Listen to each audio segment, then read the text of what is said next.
So she pivoted. I was like, bitch, don't give me your baby. I'm on coke. Like, I don't have time for your fucking baby, bitch. This is not the help. I will eat this nigga. And even the baby was like, don't give me that bitch. It was like... My mom's always concerned that somebody's gonna try to rape and kill me because she thinks I'm a star. But, I feel bad for some of you girls. Like, if they sex trafficked me, it would just be to cook for the rest of the victims. So, my days would be light.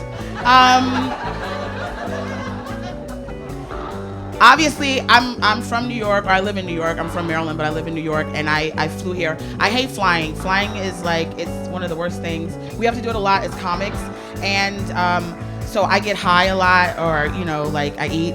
And we had a really bad flight recently, and you know when the flight's bad, when the flight attendant sits the fuck down? When Brenda sits down, you better start praying. Like, this shit... Like, bitch, why are you buckling up? Are we okay? Do I need a parachute? Because nobody really knows. Like, I realized this last flight, I don't know what to do in the event of an emergency. We all think we do, because we watched the bitch do the little Broadway musical at the beginning, right? Where she, like, dancing and shit. And it's like, bitch, if this is information I'm supposed to know, please stop fucking dancing and just tell me what the fuck to do. So, you know, okay, so they just had a flight recently. The plane was going down, like, the mask came down, and you realize how many people are fucking dumb, right? Because the mask came down, somebody took a picture of everybody with the mask, right? Because, you know, when you're about to die, you want to put on Instagram. So the mask come down, and nobody was wearing this shit when they were supposed to wear it. You gotta put it on your fucking breathing place, right? You gotta put it here. Is motherfuckers wearing like goggles? Somebody was wearing like a birthday hat, like, well, I'm the fuck out of here, happy birthday. Like, I was like, what the fuck are they doing? I hate turbulence. I hate turbulence. So I always checking my exit. They tell you gotta check your exit. Check your exit. Where's your exit? And you think you know where your exit is, and then they go, well, just in case you think you know, the closest one may be behind you. And it's like, well, bitch, I'm in Comfort Plus. So if I gotta go back to Coach, I'm just gonna die.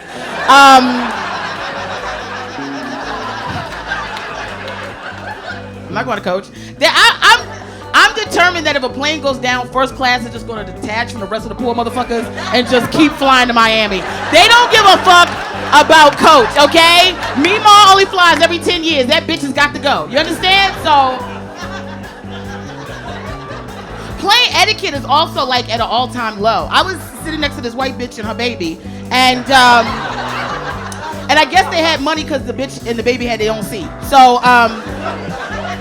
she's fooling around in the bag and shit, and she's got hold of the baby, trying to fool around in the bag, and then she just gets up and pivots and hands me the fucking baby, because of course I'm a big titty black woman, so I gotta be the plain nanny. So she pivoted. I was like, bitch, don't give me your baby, I'm on coke. Like, I don't have time for your fucking baby, bitch. This is not the help. I will eat this nigga. And even the baby was like, don't give me that bitch. It was like, this is not the one, bitch. I don't, Plane etiquette is fucked up. Sometimes you get in a fucked up situation on a plane, you don't know what to do, you don't want to say anything, and then you get trapped up. Like, there was recently this white lady on the plane, and she took a picture. This white nigga had his feet over her head. Did you remember that? You see that picture? You saw it? See, me and the black lady connected because we already know where we going. The white people catching up. You understand? They're like, what's the problem? So he got his bare motherfucking feet over her damn head, and she's just being passive aggressive. She's like, gotta be a long flight. I was like, bitch, are you out of your fucking mind? You already know what we would have did. Get in your fucking purse, bitch. Get a lighter and burn this nigga's toes. What the fuck do you mean gonna be a long flight, bitch? Short flight for this nigga's feet. What? Oh, I hate people. I hate it. You know, because people always think I'm nice and shit because I wear bright colors and I have dimples. But, like, I am a raging bitch on the inside. You have no, because I've been nice for, like, 30 years and I'm tired, you know? Like, I used to be a skinny white bitch from Maryland. I'm so tired of being nice all the fucking time. Like, I got into a fight with this old bitch at Golden Corral a couple months ago, okay? Like, wait. Wait, it was her fault. So, it was. So I went to go to corral with my mom and my grandfather. Then my grandfather, he's elderly, so he's in a wheelchair. He wears Depends. He's blind. He can't see. He got dementia and shit. So I was like, I don't even know what the fuck we taking him. We should just leave him here. You know what I'm saying? And just tell him he went, because he's not going to eat. So, but we had to take him because, the law requires it. And, no, I know it sounds insistent, but it's a lot, because, like, he's in a wheelchair. We got to pack him up like robot, Transformers, robots in disguise and shit. And then we got to plug him like a cell phone everywhere we go, so it's like a lot on the energy. But, so we get to go to corral. Now, my grandfather takes the shit. Now, we'd go to corral, so nobody moved, because we was like, it already stinks in here. You know what I'm saying? Like, he can sit in this for a while, but then it started to mix with the mashed potatoes. So, I had to change him because we draw straws in the morning and I fucked up. So, now I gotta wheel this nigga to the bathroom, right? And I told my mother, I said, why don't you just do it? I've never changed him in public. I've done it in the house, but not in public. I was like, Mom, just do it. She was like, no, God chose you. Because she's an asshole. So now I gotta wheel him. It's very difficult. He's in a wheelchair. He's a big dude. I'm trying to push him. Nobody's coming out the bathroom. I'm waiting for somebody to come out. Nothing's happening. I'm pushing him against the door. His head keeps banging and shit. It looks like elderly abuse. So I go around. I kick the door open, and then as the door was open, I just flung the nigga in there. So he zoomed in there, and then there was an old bitch, and she was like, oh my God, help. There's a man in here. Somebody help me. So I run in like, where's the man? Even my grandfather in the wheelchair going, man, there's a man in here. Where the man at? This nigga ain't talked in 3 weeks. Man, there's a man in here? And then I look at this bitch. This bitch is pointing at my grandfather going, him. He shouldn't be in here. What if he does something? I said, bitch, if your pussy that good to get this nigga out the wheelchair, you need to put your pussy on the NASDAQ and make America great again, because, bitch, we need you. Him. I'm so sick of him. Sick. Now I gotta deal with my mom. My mom's called me. My mom wants to come visit me. I can't, I love my mother. I really do. I'm so grateful she gave me life, but if I could, not talk to her for the next 30 years, I just feel like our relationship would just be so much, because, my mother's at this point where she calls me with nonsense all the fucking time. She has this new thing in her life where she calls me and she plays this game called Guess Who Died. Now, I don't know how many of your mothers do it, but this is how Guess Who Died goes. It's never anybody you give a fuck about or right? It's always like, remember the bitch that gave you a chicken wing when you were 6 months? No, I don't. But bury the bitch with some KFC on my behalf. I don't know her. So, my mother called me Guess Who Died. I was like, I don't want to play this fucked up Hasbro game. You know what I'm saying? It ain't going nowhere, bitch. Who died? So she goes, well, you remember Miss Smith? I said, yeah. I said, oh my God, Miss Smith died? She goes, no, Miss Smith's fine. But remember the little boy she used to watch in the summertime with the big head? I was like, yeah, Chucky died? She goes, no. But remember the little girl with the Bow-Rets he used to play with? I said, yeah, Angela died? She goes, no, Angela's fine. But Chucky and Angela had a baby. I was like, damn, the baby died? She was like, no, but the baby had a hamster. They said the hamster died. So I can't deal with her. Let's go. I can't. So that's my mother. So here's my mother's thing. She wants to come visit me. I can't take my mother. I don't want my mother to visit. She visited me a couple months ago. She stayed for 2 weeks. It was too long. She stayed. I just wanted to show her the city. I wanted to take her out, show her the city, have a good time, find her a man so she can get off my fucking back. So she didn't want to do that because there was a Lifetime movie marathon happening. You understand? My mother loves Lifetime. Women here that watch Lifetime, by a round of applause. Okay. 4 bitches that have low self-esteem. So,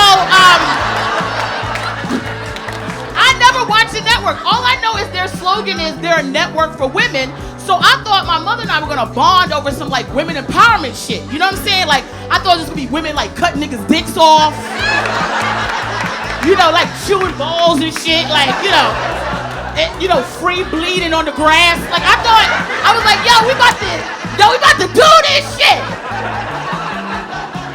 So I buckle in. I should have known that it was gonna be some bullshit because my mother started knitting during it. And so we watched like 9,000 movies. This all the same fucking movie. Do you understand? The same. All they do is change the bitch's outfit. They don't even change the script. It's just like put the bitch, same script, just change her clothes and shit, right? So it's always some bitch named Amber, okay? That's how it goes. It's a bitch named Amber. And Amber's a small town bitch, and you know this because they start the movie off with a little population sign, and it says 10. And then when the bitch leaves, they cross the 10 out and they put a 9. And then now Amber, she's a small town bitch, so they don't, she's like, I'm tired of this. I want to be a big time bitch. So she moves to New York City, you understand? Because she wants to be big time. And so this is how she moved to New York City. They put the bitch on like a mega bus, and they put on a fucking mega bus. She has like a white hat on and a white dress, a little white suitcase with a little ribbon and shit, and she gets off the bus. She's like, I'm here. And it's like, oh, bitch, you about to get raped. You understand? Like, so Amber works hard. She works hard. For like 7 years, this bitch works hard, nonstop, and she becomes a CEO in New York City. And you're like, damn, that bitch is good. You know what I'm saying? She done came here and did her shit, and now she got to go back home, to visit her family and shit for the holiday. They're always going back for holiday. It's Christmas, it's Easter, it's Hanukkah, it's 9/11. The bitch got to go back. So she comes back to her home, and I'm watching the movie. I'm like, oh, they gonna be so proud of this bitch. This little small town bitch. She done became a CEO. Like, they gonna throw a parade for this bitch. Be like, yeah, you done put Bippity Bop Land on the map, bitch. I'm waiting for it. She comes back. They barely acknowledge the bitch. You understand? She comes back. They're like, Amber's back. And then they go back to milking cows, whatever the fuck they do, right? So Amber's confused. She's like, hello, guys. Hi, I'm a CEO. I'm in New York City. And she got these big ass shoulder pads because they not able to show you New York City because they can't afford it. So they just put her in shoulder pads. And, she walks around like concerned and shit. That's how you know she's making money. And she's signing paperwork and just, big times. So she's like, I have shoulder pads. And they like, yeah, whatever. You ain't got no husband. I think to myself, oh my God, this is not the narrative of this movie. That this bitch who's a CEO in New York City with 6 figures and shoulder pads, she ain't doing shit because she ain't got no husband. But that's what Lifetime will let you know. She ain't doing shit because she ain't got no husband. First of all, let me just tell you ladies right now, you don't have to have a fucking husband. You understand? If you making 6 figures with shoulder pads, you can buy dick. All right? I'm just letting you know. It's for sale. It's for sale. And also, P.S., there's a show called 600 Pound Life. Every bitch on there is 600 pounds, and they all got a man. So if you don't have a man, it might be your pussy. You understand? Like, because these bitches, they can't even find a pussy, and they got a nigga trying to fuck them in it. So I'm just saying, you might just step your pussy game up. So now they barely acknowledge the bitch. Amber's so upset. She's like, I don't know. What happened? Maybe they're right. Maybe I do need a husband. Maybe I do need a man. So she starts to cry. You understand? She's crying, and now she's singing because that's what they think women do to problem solve. We start crying and kickball changing down the street. And so now she's singing and dancing and all this shit. She wanders into an abandoned building. Well, it's not 100% abandoned because there's a man there. You understand? And you don't get to see the man fully. You just see his ass crack because he's fixing an elevator. And she takes one look at his ass crack and she goes, that's my husband. Okay, let me just take a break because I'm not getting the response I want. And I know it's a lot of women in here and you with your man and you like, uh-oh, here come this women empowerment shit. And you sit next to this nigga and I don't know what she's talking about. I love making cookies. But you understand, like, the bitch is a CEO in New York City making 6 figures with shoulder pads and they about to give her the elevator, nigga? Like, they don't do this in a man's movie. In a man movie, he get like some tall blonde who can't speak, because that's every man's fantasy, is like some hot bitch that can't respond to his foolishness. But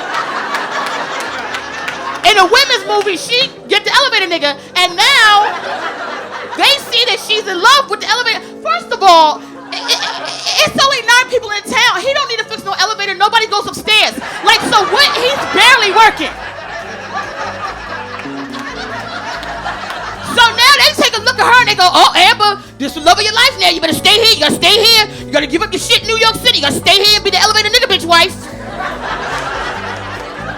You gotta give up your shoulder pads. Stay here and be the elevator nigga bitch wife. And now Amber's like, oh my God, what do I do? Do I stay? Do I go? And the whole time my mother's watching the movie like, is she gonna stay? I was like, Ma, I don't know, but you gotta get the fuck out of my house. What? What do you mean? Is she gonna stay? Well, this is the love of her life. I said, Ma, she's a CEO in New York City with shoulder pads making 6 figures.